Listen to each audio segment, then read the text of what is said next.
I'm Allison Calder. I work at Oliver Fire Protection. My name's Amber Fitzpatrick. My name is Kate, and I am a second period steam fitter apprentice. My name is Elaine McGuire, and I am a local 98 electrician, and I've been an electrician for 18 years.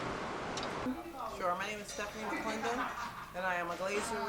I've been in for 16 years. Glazers Local 252, District Council 21. My name is Kendra Battle Garcia. I'm a union glazer of 252. My name is Carolyn Cross. My name is Charlene Walker. I'm an operating engineer, and I've been in the local for 14 years. My name is Kathleen Lopez. I'm a glazer out of Local 252, Philadelphia. The reason why I got into construction was my father. All the men in my family are union iron workers. All the girls in my family are union laborers. My mom and dad wanted me to have something to fall back on that I could always pay the bills with. That's why I got in. Family, mostly, and financial security. My dad, he still is a steam fitter, and my uncles as well, but my dad was he was tired of seeing me get underpaid for hard work I was doing, and he wanted me to become financially stable, and I wanted that too. So I kind of did it on a whim, and I just applied and didn't know what to expect from it. Took the test, decided let me just try this and see if I like it, and I'm about a year in and I'm liking it, so I'm still sticking with it. I choose construction for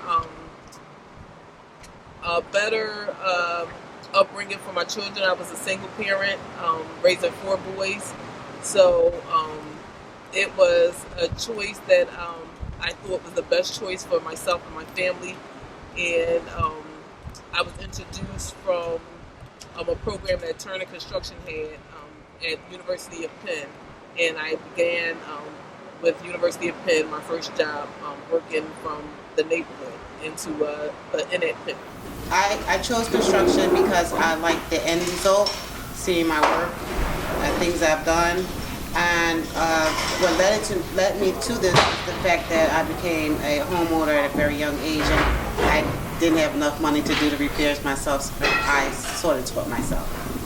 I was interested in real estate as a child, so therefore I figured if I get in a trade, that would give me the knowledge and know-how using the tools, having to rehabilitate houses. No one in particular. I went for an internship at Acre Shipyard for underwater welding, and I was referred to a pre-apprenticeship program that was held at Finisher Trades Institute. I completed this pre-apprenticeship program, and our last day during my award ceremony, I was basically proposed a job. And I worked in the Department of Labor at the Finisher Trades Institute to start Green Advantage, Green Renovations, the whole reduce, reuse, recycle, and building trades. And about a year into that, I was basically proposed to be a glazer.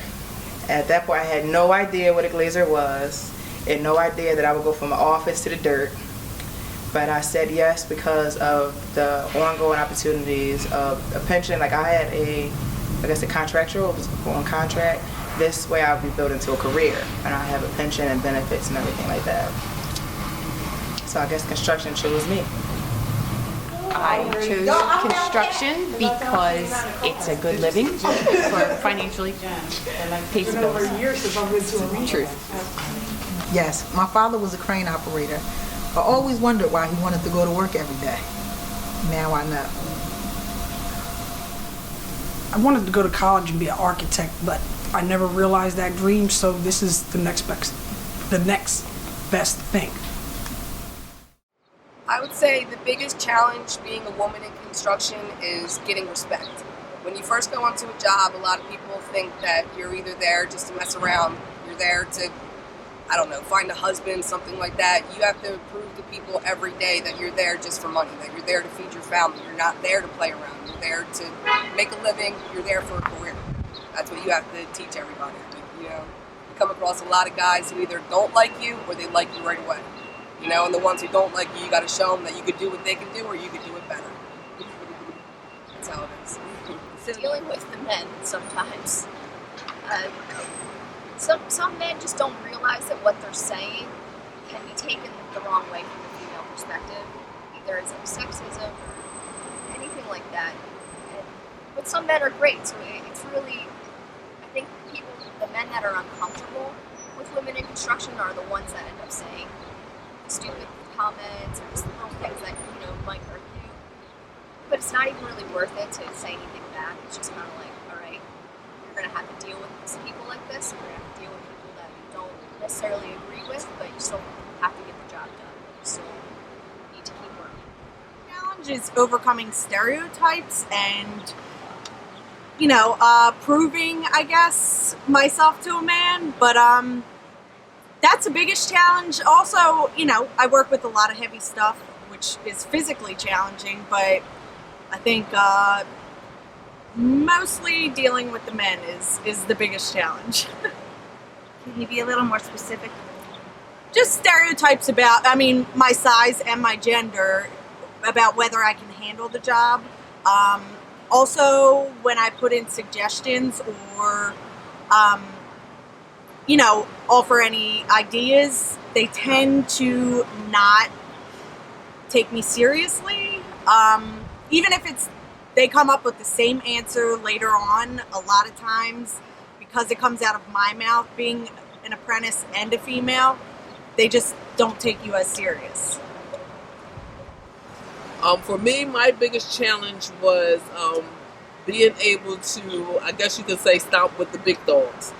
Being able to do some of the things that a lot of the men in our local do, and accomplish it, and in some aspects be better than them. So that's like one of my biggest challenges in being in the local.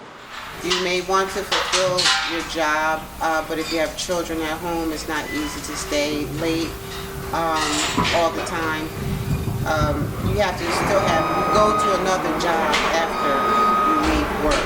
It's not just 7 to 3:30. It's 7 to 10:30 some days. The biggest challenge of being a woman in construction is accepting that you must be resilient. That when you walk in the door, some people don't want you there. Some people only expect for you to fail. Some people want you to be their shoulder as your sister, mother, girlfriend, whatever they need at the moment, instead of you being your title. It could be that you might have people who come before you and didn't succeed, and they already have set expectations.